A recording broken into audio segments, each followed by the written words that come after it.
The maitre spoke my last name as if reading a code. Low, impeccable, without looking me in the eyes. The private room shone too brightly. Chandeliers with glass droplets, napkins folded like lilies, glasses aligned in 7 heights. I took 2 steps forward and saw my entire family already composed. My mother with the pearl necklace that only comes out of the box on important occasions, my father with his hand resting on the back of the corner chair, my sister laughing with her in-laws, my brother-in-law raising his glass for a toast that didn't even exist yet. When they saw me, the sound dropped a level, like when the band adjusts the volume without warning. My sister came to the door with a smile from an old photograph. Whole, but lifeless. She came close enough for her perfume to push me a step back and whispered, as sharp as a slap, "Don't sit with us." Then loud enough for the maitre to hear, "She'll sit over there, please. I need the logistics to work."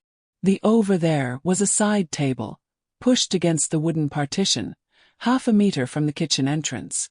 2 chairs, a mismatched napkin holder, a tablecloth with that texture of having been washed too many times. The maitre hesitated. She added with a sweetness that cuts, "She's family, but today it's better this way." Sep. The waiter placed a half-full glass of water and breathed as if apologizing without words. Across the room, at the main table, the first course arrived in choreography. Scallops on a mirror of yellow cream, a handful of blue flowers that no one eats, flashes from phones bursting, captions whispered for the stories. "A night to remember," she said, looking at her own reflection in the polished spoon. I fidgeted with the napkin on my lap and felt the texture scratch my palm. The sound of the cutlery formed the usual soundtrack. Security for some, service for others. "Dress code, right?" my mother commented without looking at me, adjusting her necklace. She came straight from work. My brother-in-law threw in laughing. "In the corporate world, anything goes. As long as it doesn't ruin the photo," my sister completed, and the laughter went around like a toast that didn't include me. The waiter brought my dish alone. It was the same as their menu, but without garnish. The chef hurried past, the heat from the kitchen opening and closing like tired breathing. Every time the door swung, I saw the backstage. Pans, steam, hands rushing. I fit in better there than among the glasses. I thought about what my body learns quickly. The space they give you becomes a habit if you accept it for too long. The toasts began. My brother-in-law raised the most expensive wine on the menu and said something about, "Family is choosing the right company." I lifted my head just in time to find his gaze landing on me like a stamp that says, "Accept you." My sister turned her phone to her in-laws and framed the table. The whole table. I was the blur behind the frame, cut off by the edge of the story. Between one course and another, the main room's music played a slow version of a song I liked as a teenager. The past, which was once a place, had become elevator music for people who don't know it exists. I wanted to laugh. Instead, I took 2 long sips of water. The waiter offered me wine with a question in his eyes. I declined with a gesture. It would just be another item on the bill of a story that always leaves me on the outside. When dessert landed on our table, my sister clapped her hands. "The check," she sang, and the sound was as sweet as a bicycle bell ringing away. The maitre crossed the room with a leather folder. He stopped beside me. "Ma'am, if you please." I blinked slowly. He opened the folder as if revealing a diagnosis. Total $3,270. Wines I didn't drink, desserts I didn't taste, a corkage fee for a bottle they brought because it's rare. Private room cover charge. At the bottom, in letters that didn't apologize. Charged to this card at the hostess's request. I looked at my sister. She was fiddling with her hair, satisfied with the exact volume. "You earn more," my father said without taking his eyes off his napkin, as if reporting the weather. My mother pursed her lips, half prayer, half approval. The in-laws smiled with that expensive neutrality of those who understand that power is always seeming at ease. I took the pen. My hand didn't tremble.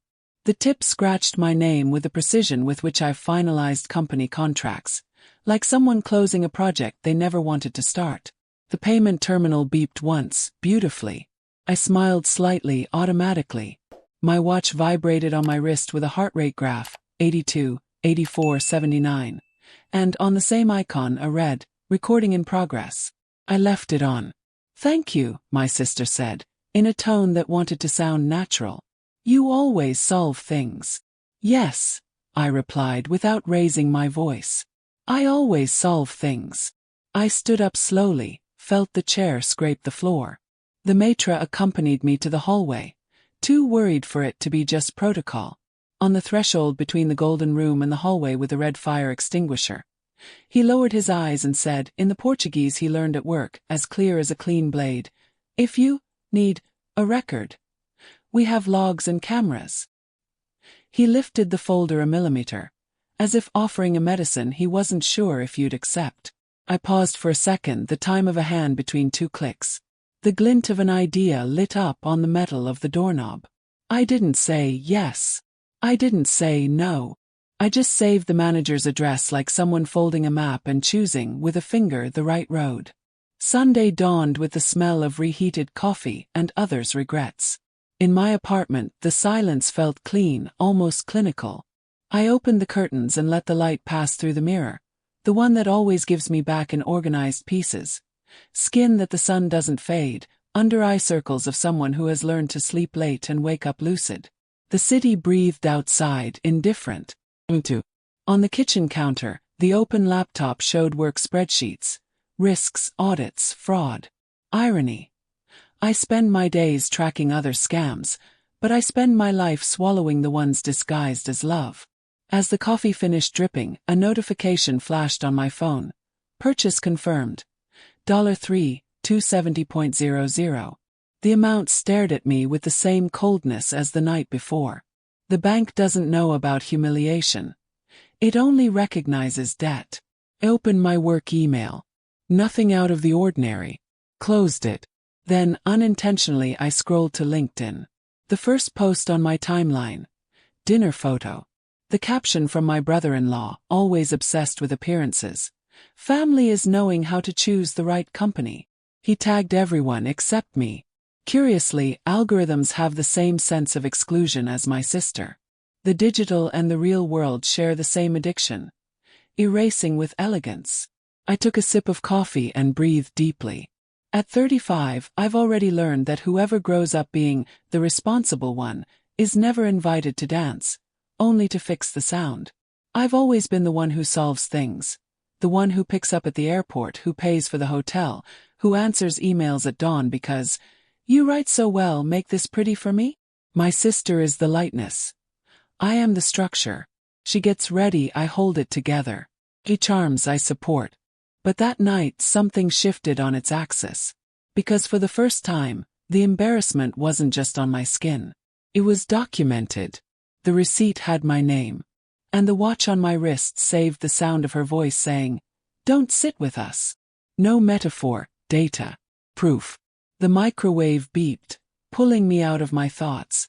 I took out the bread without hunger, and stared at the emptiness in front of me. I thought about calling my mom. I didn't. She would surely say the usual, "Don't take it personally, your sister has her ways." It's curious how others' ways always end up costing us dearly. I picked up my phone, went into the family group. No new messages. The last ones were from the night before. Hearts, glass emojis, laughter. I deleted the entire conversation. I then opened my personal email, the old one I hardly use. There it was. An automatic forward from my sister, probably by mistake. Subject: VIP dinner spreadsheet, final payment. An Excel file, 5 tabs, each with a name. Drinks, appetizers, decor, tips, logistics. I opened the logistics tab. My name was there. Row 18. Side table: Elisa, guest. Payment on her card. The laugh escaped without me wanting it to. Short hollow sound. There are things the mind can't cry over, so it laughs. I looked at the screen with the care of someone holding a knife. I took a screenshot, sent it to my own work email, saved it on 2 different clouds. Because the world changes when what was humiliation becomes evidence. I took the pen that was on the counter and wrote on a post-it, "They owe me an explanation." I stuck it on the wall right above the coffee maker. Not to remember. I don't forget, but to make the pain visible. Before leaving for the gym, I recorded an audio for myself, something I learned in therapy sessions. Elisa, breathe. What they did to you is not about you not belonging. It's about them needing someone to confirm their own idea of superiority. And you no longer serve that purpose. Hearing my own voice was like opening a window. The city's noise came in whole. Horns, birds, a child laughing downstairs. I grabbed my bag and looked one last time at the post-it. I smiled without hurry. Maybe for the first time, the problem wasn't having paid the bill, but the price of silence. And I decided, I'll never pay to stay quiet again. I left the house with the sun on my back, my head held high, and a calm certainty. No one belittles me with impunity. Even if it takes time, everything they try to hide, I turn into a receipt. I went back to the restaurant 2 days later, during lunchtime. The place seemed different. Empty, smelling of recent cleaning, without the sharp laughter that cut my skin that night. The hostess recognized me immediately, but pretended not to. She smiled with manufactured politeness and asked if I had a reservation. No, I replied. I have a memory. I asked to speak with the manager. While I waited, I observed the tables set as if nothing had happened. The perfectly aligned cutlery, the shine of the glasses reflecting a false normality. It was impressive how everything could look clean after the dirt had been swept under the rug. The manager appeared, gray suit, tired face. When I mentioned Saturday's dinner, he sighed. He said he remembered the situation perfectly. It was a bit embarrassing. He used those words, and asked if I would like a coffee. I want the records, I replied. He took me to a small room in the back. It was cold, smelling of paper and metal. He took a black folder from a drawer and began to pile up receipts.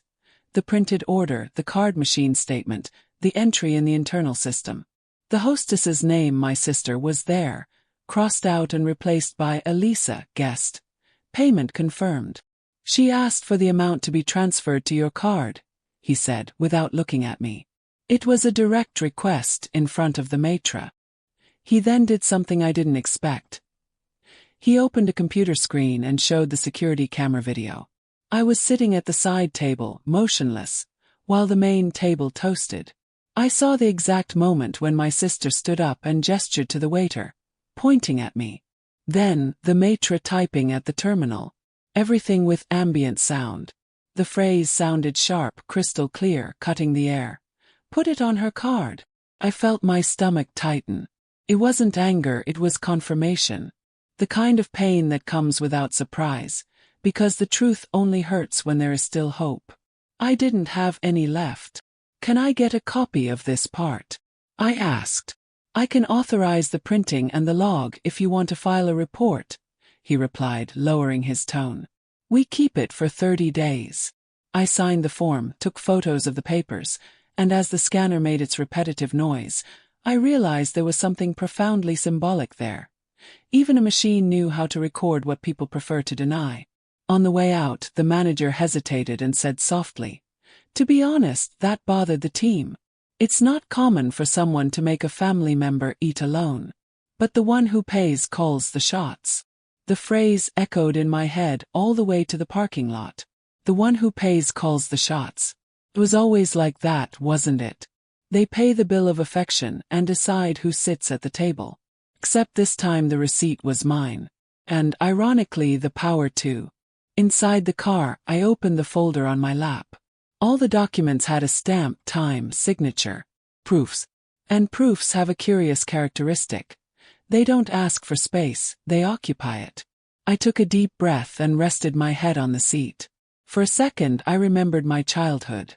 The Sunday lunches when my sister and I were almost the same height, sharing the same plate of rice and beans. Time made her forget that, but the body remembers. I took my phone and started recording an audio for myself again.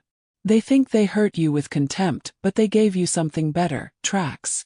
And whoever knows how to follow tracks, finds the way to turn the tables. I saved it and left the file with a simple name. Table under Proof 01. Before starting the car, a message arrived in the family group. A joke about Golden Sister and Iron Sister. I reacted with a heart emoji, just to make them comfortable. Comfort is the pillow where they sleep best before the shock. I started the car. On the radio, the announcer said that the weather would change at night, forecast of heavy rain. I smiled to myself. Rain is good for cleaning. And certain stories need exactly that. A whole storm to bring back the true shine of things. In the folder next to me, the pages seemed to pulse. Each stamp was a beat, a living memory of what they did, thinking it would be forgotten. I didn't forget. I never forget. And this time I was going to use memory as a knife, cold, sharp, and without guilt. My parents' house still had the same smell, a mix of floor wax and reheated coffee, my mother's old perfume stuck in the curtains. I rang the bell twice and heard the sound of a spoon hitting a cup before someone came to open it.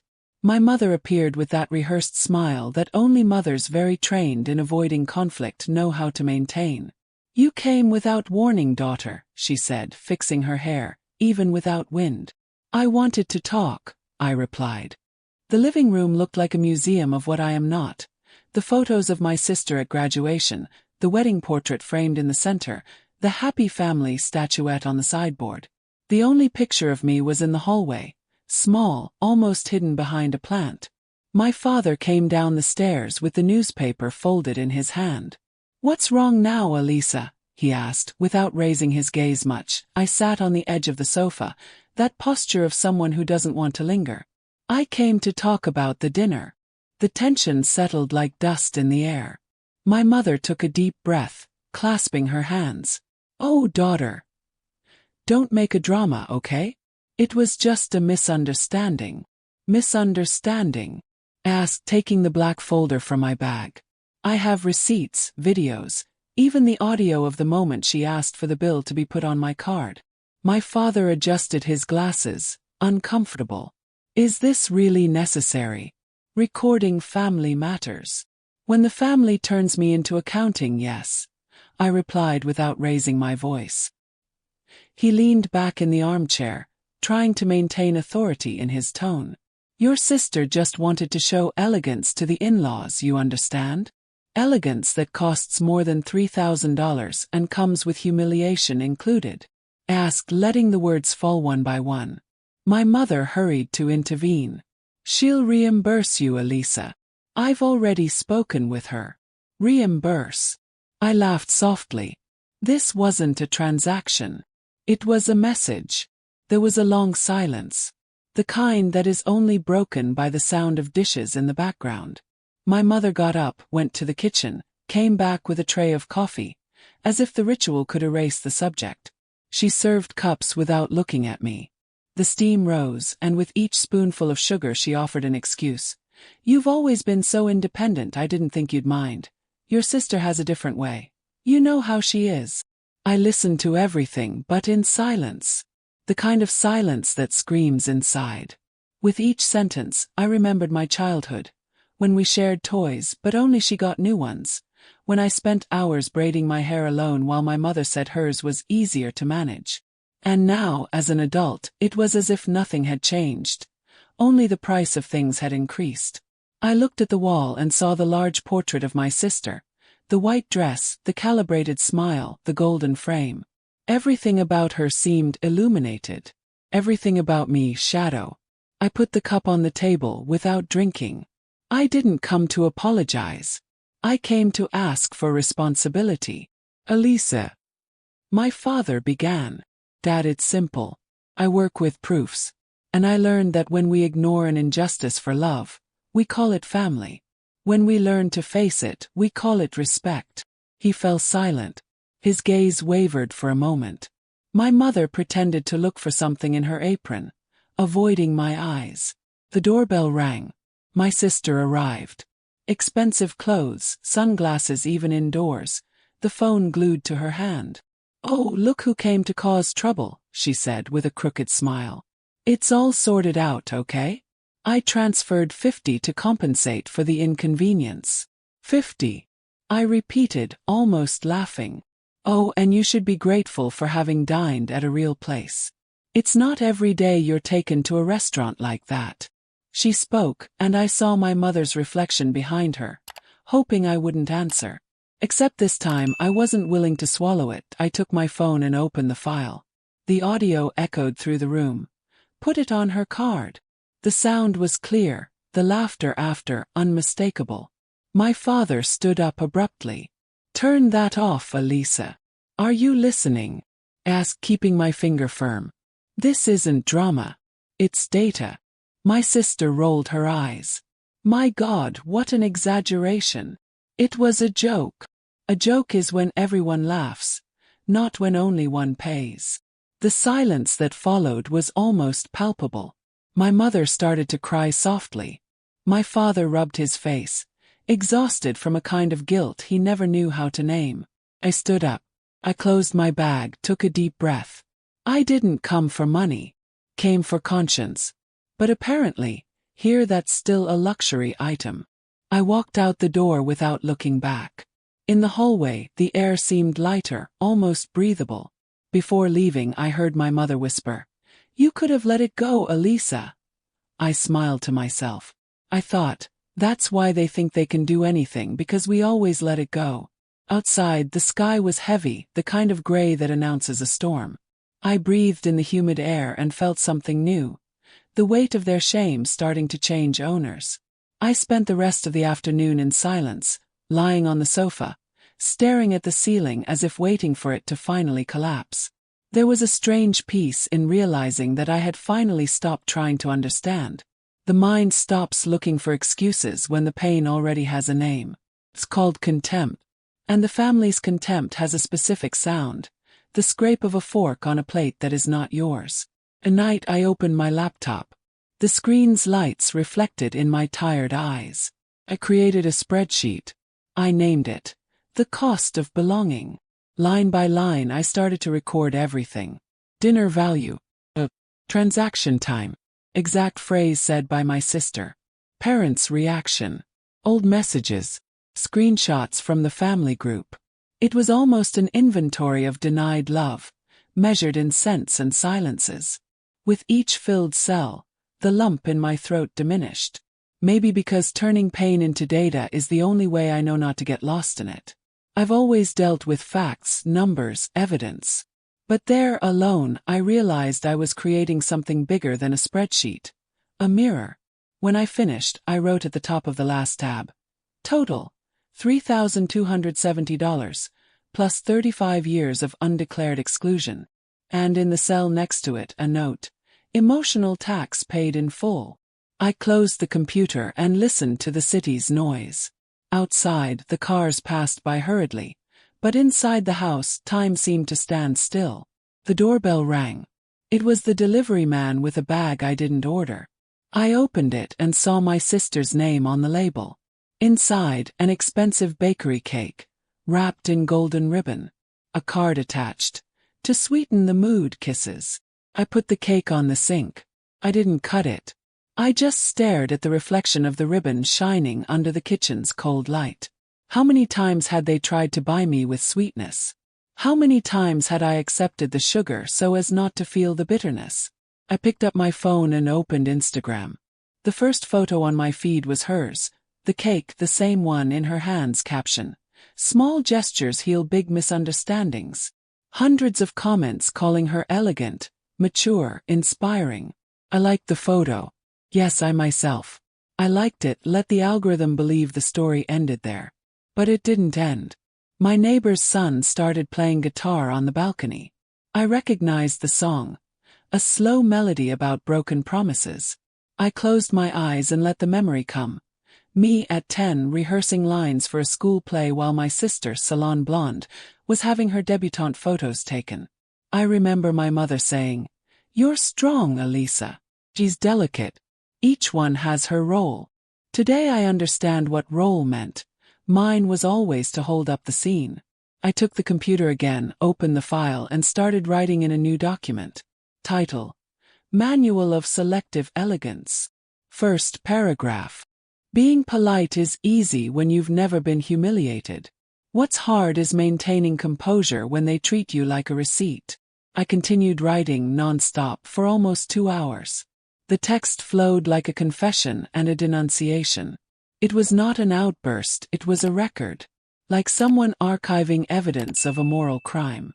When I finished, I saved everything on a password-protected drive and wrote on a post-it, "Living proofs, do not delete." I stuck the paper on the edge of the monitor. Then I sat on the living room floor, leaned my back against the wall and breathed. The air tasted of dust and relief. Maybe this was the beginning of something my family would never understand.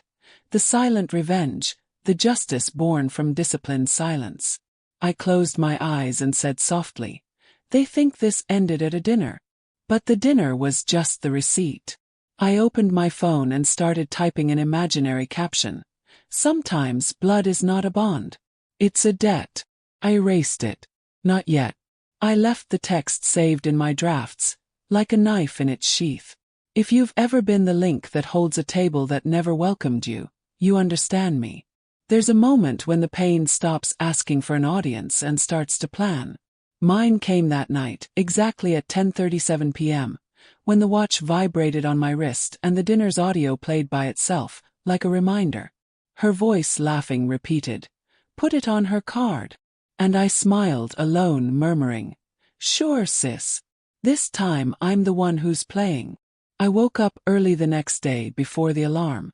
The sky was still half blue-gray, that shade of indecision between night and day that perfectly matches the kind of silence that precedes a turnaround. I made coffee, sat at the kitchen table and opened my laptop. The white screen blinked, inviting. I knew exactly what needed to be done. I opened the Living Proofs folder. Inside it, I created new subfolders: receipts, audios, messages, visual evidence, cost spreadsheet. Each click was almost a breath. I put the files in chronological order, renamed them with surgical precision. Then I started to build a timeline, detailing every gesture, every phrase, every silence of that night. In my work, I usually call this systemic failure mapping. And that's exactly what my family had become. A flawed system. But unlike what they imagine, the error is a disguised opportunity. And I intended to use this opportunity as a scalpel. I took my phone and looked for the restaurant manager's contact. His name was Mauro. I sent a polite, objective message. "Good morning, Mauro. This is Elisa from Saturday's dinner. I need that video record and the POS logs to be digitally signed and authenticated by you as the unit manager. Serves as a formal document. Can you confirm by today?" The reply came in 5 minutes. "Of course, Elisa. I'll send the PDF with an electronic stamp and the transaction report. Don't worry." The "don't worry" made me smile. Little did he know that tranquility is the most lethal form of determination. While I waited, I went to the Consumer Protection website and filed a formal complaint against the restaurant, describing what had happened. Not to attack them, they only executed orders, but to officially register that the bill was redirected by third parties. The idea was simple: create a legal trail. Because whoever leaves paper trails can even escape confrontation, but not logic. 2 hours later, the email arrived with the attachments. Stamp, digital signature, letterhead. Proof 1. Proof 2. Proof 3. I downloaded everything and put it inside the auditable documents folder. With each saved file, a part of me reorganized. I also opened my sister's messages and took screenshots of everything. The cynical tone, the laughing emoji, the $50 donation. The contrast between what she said and what she did was of a perfect irony. Enough material to build the kind of truth that doesn't need a speech. In the middle of this process, I noticed something curious. I no longer felt anger. I felt a kind of cold focus, the same that accompanies me in delicate audits at work. It was as if that situation had ceased to be personal and had become a case study. I stopped for a few minutes to look at the clock. 10:14 a.m. The morning light came through the window and fell on the table, illuminating exactly the cup where a sip of coffee remained. I thought about what that meant. Life is full of small metaphors, and maybe this was the simplest. There's always a bitter remnant, but you can still turn it into energy. I took the laptop and opened a new tab. Title: Project Clean Table. I created a short, visual, direct presentation.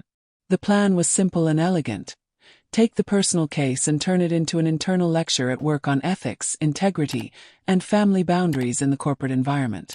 I would talk about transparency, about emotional manipulation disguised as etiquette. Without naming names, without needing to expose anyone. But whoever watched would understand. I left the file saved on the desktop. It wasn't time to use it yet, but just by existing it was already power. The phone vibrated with a new notification. A message from the restaurant. Elisa, just to inform you, we received a call yesterday from a woman asking to delete the videos from the system. She said she was your sister. The cold coffee turned to stone in my throat. I closed my eyes and breathed slowly. Of course she would call. Of course she would try to clean the trail. But Mauro completed. Don't worry. We've logged the deletion request, but it will not be fulfilled. The video is part of a formal record. I opened a small smile. Thank you, Mauro. I hung up the phone and leaned back in my chair. The plan was forming on its own, as if the truth itself wanted to show itself. At 11 a.m., I opened the computer's camera and recorded a short video. I spoke looking directly at the lens with a calm voice. Justice doesn't always shout. Sometimes it just organizes files. I saved the video, named it Intro, Architecture of Silence MP4. And for the first time in days, I closed the laptop without feeling guilty. The sound of the click seemed like a final period. But inside me, it was just the beginning of a sentence. The next morning, I woke up with a feeling I hadn't had in a long time. Purpose. Not the kind of purpose born from forgiveness, that I left for those who still have hope for a fresh start, but the kind that springs from lucidity. Pain becomes geometry and revenge method. I made coffee, fixed my hair, put on a white blouse. In the mirror's reflection, I saw the woman my family could never decipher. The one who doesn't bend, who doesn't need to shout to make them tremble. As the coffee brewed, I mapped out in my mind what would come next. My mother's birthday was in 2 weeks. They were already organizing the traditional commemorative dinner. A large table, distinguished guests, emotional speeches, and the classic theater of harmony. My sister, of course, would be the hostess. The invitation was already in the family group. I hadn't replied yet. Smiled. It was the perfect setting. I took the Living Proofs folder and opened the Project Clean table file. It was still a corporate presentation, cold and impersonal. I would transform it into something else. A public demonstration of family ethics. All it took was adjusting the slides, changing the logos, adding the right soundtrack. I spent the day working on it. The dinner photos, the audio clips, the messages, the LinkedIn post. Everything fit together as if it had been written for that moment. The assembly flowed with an almost poetic naturalness. It was a narrative about appearance, power, and erasure. Mirror. And when the mirror is big enough, everyone sees themselves, even those who try to look away. The video's title, Who Pays Decides. Subtitle, A True Story About the Price of Elegance. I edited with patience. The first part was gentle, almost naive. Old family photos, laughter, light music. Then the rhythm changed. Excerpts from conversations, the sound of the phrase, "Don't sit with us," over blurred images of cutlery, wines, and receipts. At the end, a single black screen with a white sentence. Humiliating someone is not tradition. It's a choice. I watched the video 3 times. No tears, just precision. In the afternoon, I went to a quick print shop. I had personalized invitations printed. White cover, golden writing. Family dinner, a celebration of truth. Inside only the address, date and time. I asked for 15 copies. The attendant smiled, thinking it was for an elegant party. In a way it was. Back home, I opened the family group and wrote, confirming attendance at Mom's dinner. I have a surprise for everyone. My sister reacted with a heart emoji. My father with a thumb. I closed the app with the serenity of someone who sets a trap and is still grateful for them having left the floor so smooth. In the following days, I handled every detail as if it were a professional operation. I contacted the restaurant that would host the event, the same one from the fateful dinner. I told the manager I would take care of the technical part of the screen and sound system. He agreed, relieved to know that my sister would no longer be in command of anything. By the end of the week, the video was ready in 2 formats. A discrete 2-minute one and a full 8-minute one. I renamed the file, VTNSFinal, before. On the flash drive hidden under the cap was another file identical in name, but with different content. The full one, the true one, the one that showed everything. That's the one I would leave connected to the system on the night of the dinner. Before sleeping, I opened the window and watched the city. The lights seemed like small confessions blinking in the distance. I thought of my sister, perhaps choosing a dress, rehearsing smiles, planning another spectacle. The difference is that, this time the script was mine. I took my phone and recorded a short voice note. It's not about revenge, Elisa. It's about returning the mirror. Whoever sees themselves, corrects themselves, or breaks. I saved the audio and closed my eyes. The revenge didn't need to be cruel. Just needed to be exact. The following Sunday, a new email from my sister arrived. The buffet asked to confirm the number of guests. Are you coming alone? I replied. I've never been less alone. I turned off my phone, rested my head on the pillow and let my body relax. The music from the upstairs apartment came down through the window. A slow beat, almost a prelude. On my mental screen I already saw everything. The illuminated hall, the smiling guests, the screen lighting up. And the moment the truth appeared in white letters on a black background, I knew I wouldn't need to say anything. The silence would do the work for me. The plan was complete. And this time I was the invisible hostess. The hall was lit as if for a ceremony. Every detail screamed opulence. Tall arrangements with white flowers, suspended candles, linen tablecloths, uniformed waiters moving in precise choreography.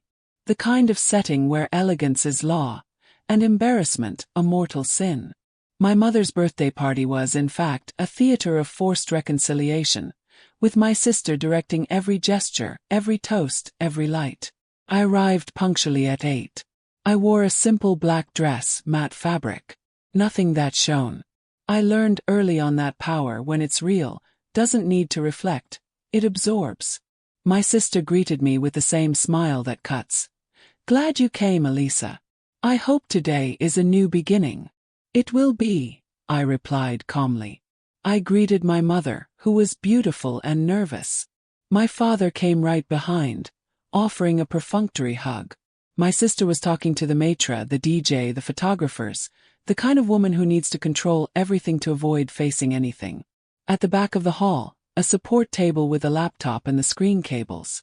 I approached, feigning technical curiosity.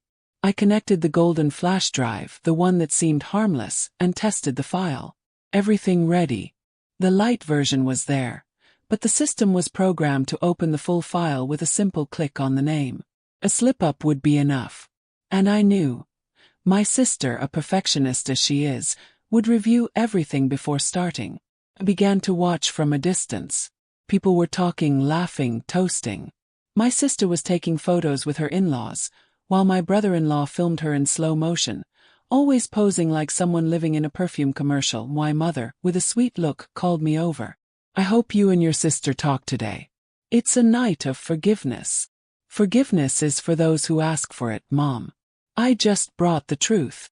She didn't understand, just smiled, her eyes misty with hope and fear. At 9 the dinner began. The waiter served the wine. I remained silent, observing. I felt the gazes of some relatives on me, the disguised whispers. She's the one who made that scene at the dinner. She's so competent, but has a difficult temperament. Microaggressions served with silver cutlery. I already knew every line by heart. When it was time for the speeches, the microphone was handed to my sister. Good evening, everyone, she began with a voice too sweet. Today we celebrate the most incredible woman we know. Mom, this is for you. She gestured to the screen. A special video, full of love and memories. She turned to the technician and ordered, "You can play the VT, please." And it was exactly at that moment that I saw the hand of the clock turn. The screen darkened, the ambient sound lowered, and the soft music began. The first images were innocent.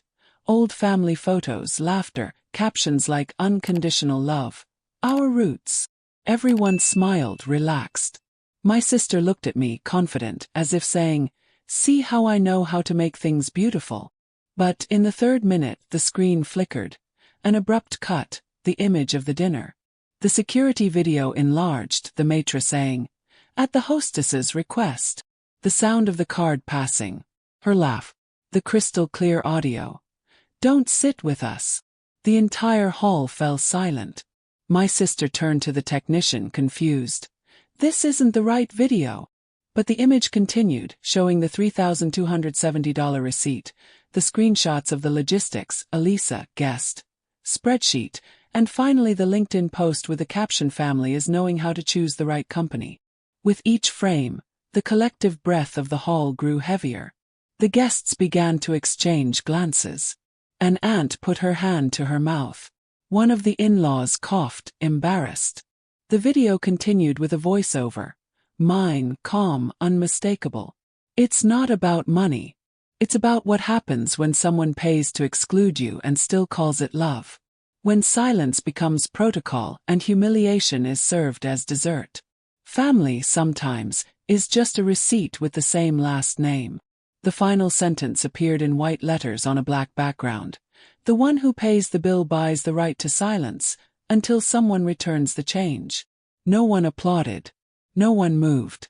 The silence was so absolute that the sound of the projector seemed like breathing. My sister tried to laugh, a broken cackle. "Was this a joke? Are you crazy?" But my mother was staring at the screen, tears silently streaming down. My father stood motionless, tense, his trembling hands holding his glass. I rose from my chair slowly, the screen's light cutting me in half. My sister stared at me with anger and disbelief, her face stained by the reflection of the images that were still playing. "Elisa," she whispered, as if my name were an offense.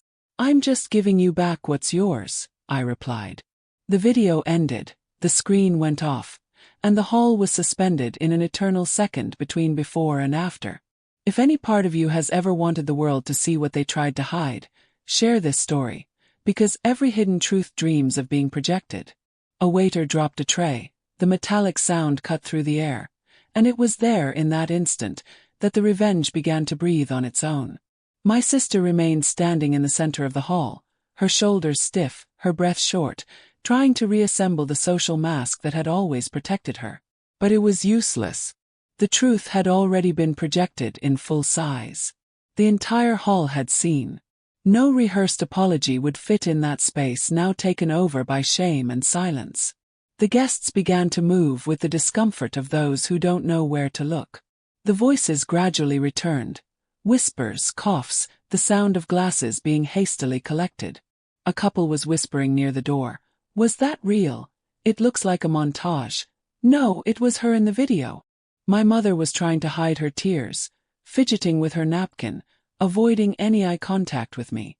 My father, motionless, stared into nothingness, perhaps trying to calculate how much it would cost to repair the family's image. And my sister, trembling, held the microphone tightly, lipstick smeared at the corner of her mouth. "You don't know what she does," she said, her voice failing. "Elisa has always been difficult. She likes to play the victim." No one answered. The audience looked at her with that kind of compassion that destroys reputations. The one that mixes pity with distrust. I could have said 1,000 things. I could have explained every file, every piece of evidence, every tear swallowed at similar dinners. But I didn't have to. The video had spoken. And her lack of defense was the loudest confession of all. One of the in-laws discreetly stood up, adjusting his jacket. His wife followed him. Then a cousin and aunt. The hall began to empty with the same rhythm as a sinking ship. No one wanted to be there when the last piece of her dignity dissolved. She looked at me, pleading without words, her eyes shining with desperation. "Why did you do this to me?" she asked softly, almost childishly. "To you," I repeated, setting my glass on the table. "I just showed what you did to me. The difference is that I recorded it. I left my glass on the sideboard and turned to leave. That's when my mother, in an impulse, got up and came after me. She grabbed my arm. "Elisa, you exaggerated. Look what you caused. Your sister. Your sister is devastated." "Mom, I just hit replay. What destroys is not the mirror. It's the reflection." She stood there, motionless, not knowing what to answer. The motherly love that had always covered one daughter's mistake and weighed on the other now seemed small in the face of the evidence. Her gaze sought redemption, but what it found was the emptiness between us, the same emptiness she helped to dig, one dinner at a time. My father tried to downplay the scene, speaking too loudly. "Let's all calm down. This is a family matter, no need for exposure." "Exposure." I cut in, looking directly at him. "The exposure began when you left me alone at that table and pretended not to hear. This is just the light turned on." He looked away. And in that gesture so small I felt the turn happen. It was no longer about the dinner, nor the debt. It was about power. About who speaks and who is silenced. And now no one could shut me up. Behind me, I heard the sound of the guests leaving. Hurried shoes, whispered apologies, dishes being hastily collected. The DJ pretended to fiddle with the cables. The waiters looked at each other, embarrassed.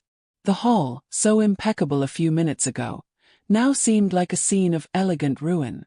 My sister was still trying to hold the microphone, the cord wrapped around her fingers. "You destroyed our family," she said, her voice hoarse. "No," I replied slowly. "I just removed the varnish."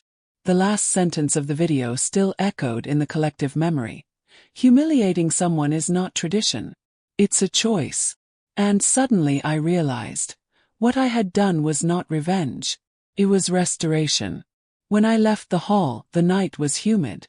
The air smelled of crushed flowers and spilled wine. I walked to the car without rushing. The sound of my heels hitting the ground was the only noise. Each step seemed to seal a page. Before getting in, I looked back. Through the restaurant window, I saw my mother slumped over the table, my father trying to console my sister, and her, undone, her face covered by her hands. None of them were looking in my direction. For the first time, the discomfort wasn't mine. I sat in the car, closed the door, and took a deep breath. I took out my phone, opened the Notes app, and wrote a short sentence, just for me. Justice doesn't need an audience. Just enough silence to echo. He saved it. I started the engine. Before leaving, a notification flashed. Video shared. 57 views. The event technician, perhaps, or some curious guest, smiled. Truth, after all, always finds its own audience. I drove for a few minutes without a destination, my hands firm on the steering wheel, my heart at a pace too calm for someone who had just set their own family history on fire. The city lights passed by reflected in the glass, and each headlight seemed like a flash of memory. The contained laughter at dinners, the veiled jokes, the looks of pity disguised as advice. All of that was now left behind, dissolved in yellow light and wet asphalt. I parked near the park where I used to take my son when he was little. The same place where, years ago, my sister refused to hold his hand for not wanting to get her white dress dirty. I remember the pain at the time, and the contained anger that I turned into silence. That night, however, the silence had a different texture. It was not that of resignation. It was that of victory. I sat on the wooden bench, still damp from the drizzle. The cold air smelled of earth and freedom. I took out my phone and opened the full video of the dinner, now saved in several different folders. Watching it a second time brought me a strange peace. Not out of pleasure but out of closure. The proofs, the lines, the frozen faces, everything was recorded. Uncontestable. I thought about sending a copy to each relative but gave up. At this point it wouldn't be necessary. Shame has its own reach. And faster than any shared file. As I watched the lake, the reflection of the lights trembled on the water. I thought of my mother. Of the time she said, "It's not racism, Elisa. It's just her way." And I realized that that sentence, said out of love, was the perfect disguise for an omission. Her way was always the polite name for exclusion. And what I did today was simply return the dictionary. I took my phone and wrote a short message to her. Mom, I didn't want to hurt you. I wanted to wake you up. I sent it. The sound of message delivered sounded like a final period. Suddenly, my son video called me. His face appeared illuminated by the screen's blue light. Mom, I saw the video. Did you do that? I did, I replied without justifying myself. He was silent for a few seconds and then said, I've never seen you so calm. Smiled. It's just that when we stop asking to be seen, the world starts to see on its own. He laughed lightly. So that means I can post the clip of your speech. That part about humiliating is not tradition.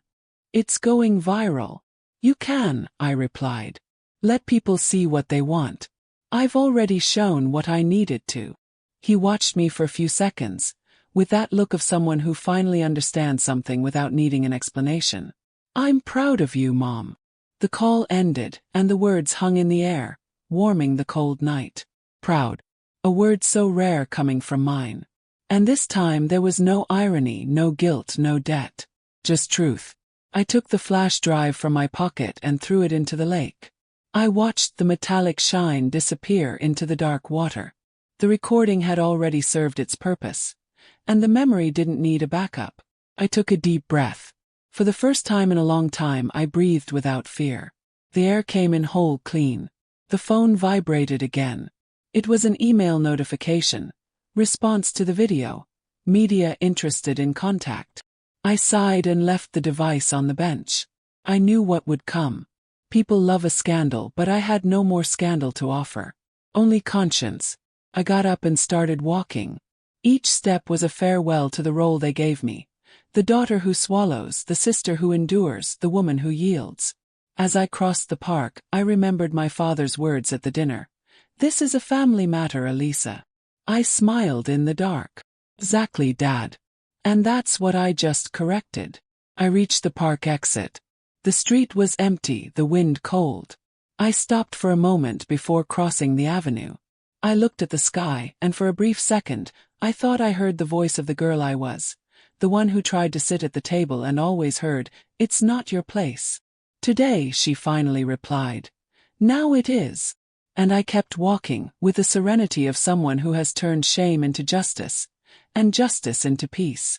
The next day, the house was silent. A different silence.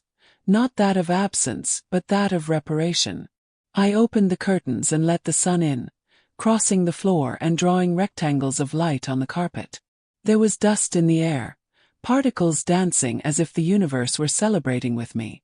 I made coffee slowly, watching the steam rise. Each movement felt ritualistic. I, who had so often prepared coffee to soothe the pain, now did it to seal a new beginning. I sat at the table, placed my phone on the surface, and waited. I knew the messages would come, one way or another, they always do. The first was from my mother. 3 simple words. We need to talk. Today. The second, from my sister. You destroyed everything I built. I read but didn't reply. There was a time when I would have written a huge text, trying to explain, justify, soften. But that time has passed. The truth doesn't need a translation. The third message, unexpected, came from a distant cousin. I saw the video. Thank you for being brave. No one ever said out loud what we've always felt. Smiled. The revolution begins like this. Not with applause, but with whispers that turn into an echo. I picked up the newspaper the delivery man left at the door. In the society section, there was a photo of the previous night's event, published by some guest. The headline: Celebration turns into embarrassment after unexpected video exposes family fight. I laughed to myself. The media always needs to turn truth into a spectacle, but I didn't care. They could call it a scandal. I called it liberation. I spent the morning reviewing a work report, between sips of coffee. The routine was fitting back together, but now with a different meaning. The wound still hurt, but it wasn't a wound, it was a mark. And a mark is a living memory. Around noon, the intercom rang. It was the delivery man again, with a white envelope with no return address. I took it and closed the door. Inside, there was a handwritten letter, familiar calligraphy. Elisa, I know I was wrong. I did what I did because I always wanted to be the center, and you reminded me of what I pretended not to see. The truth is that I envied you. Your strength always made me seem smaller. I didn't expect the video. But deep down I deserved it. I don't know if you'll ever forgive me, but thank you for making me see who I had become. I stared at the paper for a long time. The tears came, but they were different. They didn't taste of pain, but of recognition. Maybe forgiveness wasn't an act, but a process. And for the first time I realized that I could choose when and if it would happen. I took a pen and wrote on the back of the letter, without thinking too much. I don't need you to regret. Just that you learn. I folded it, put it in a drawer. Not to send, but to remember. Later I went to the market. The sun was already high, and the wind smelled of baked bread. People looked at me, some with curiosity, others with empathy. The cashier, a black woman in her 50s, recognized me. You're the lady from the video, right? She asked with a shy smile. I nodded. She lowered her voice. Thank you. I watched it with my daughter. We cried. You showed that you don't have to shout to be heard. I returned home with a light heart. Maybe that was the real climax. Not the dinner, not the scandal, but the invisible reach of courage. At night, I sat on the balcony with a glass of wine.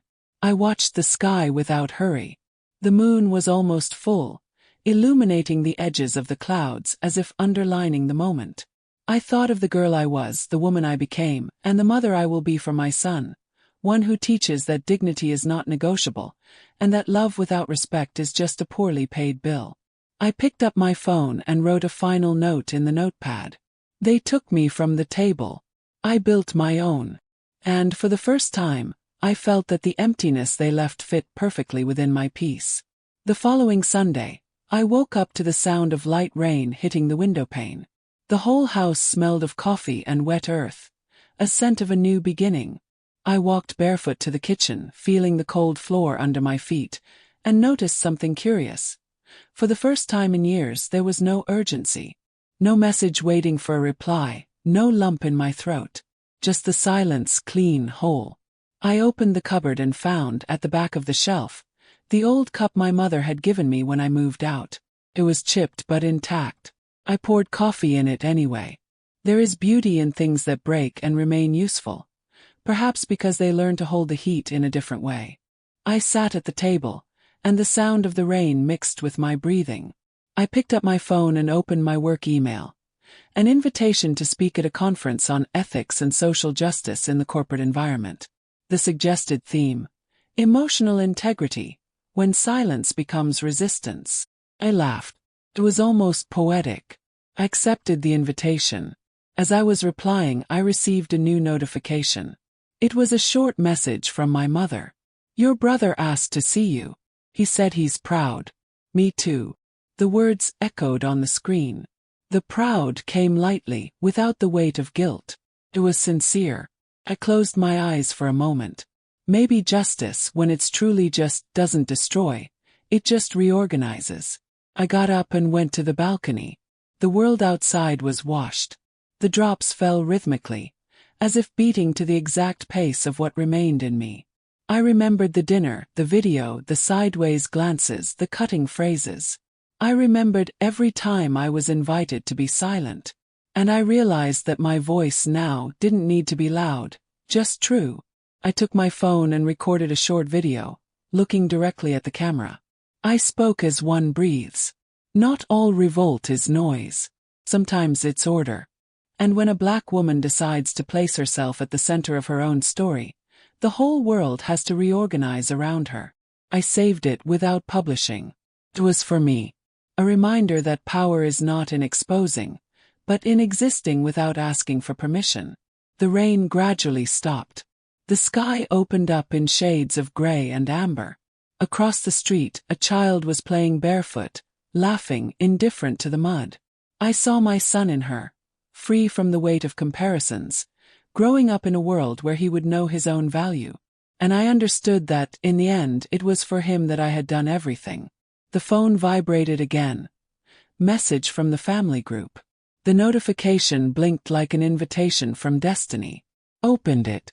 It was a video sent by my sister, an old clip of us as little girls, dancing in the living room to a cheesy song. The caption just said, "Maybe we can start over from here." I looked at the screen for long seconds, feeling something between nostalgia and forgiveness. I took a deep breath. I didn't reply. I just let the video play until the end. Sometimes silence is the most mature yes there is. When the music finished, I closed my phone and watched the horizon. The city seemed new, or maybe it was me who finally saw with different eyes. Smiled. Not the forced smile of someone trying to prove strength, but the calm one of someone who has survived herself. I took the chipped cup, drank the last sip of coffee, and whispered to myself, the bill was paid. With interest, conscience, and dignity. I got up, adjusted my hair, and walked to the mirror. There she was, the woman they tried to erase, reflected whole. No shadow. No guilt. And before leaving, I recorded one last voice note, soft, almost a whisper. If this story reached you, it's because the truth found a way. If it hurt you, share it. If it freed you, subscribe to your own courage. I sent the message to myself, and smiled when I saw it marked as delivered.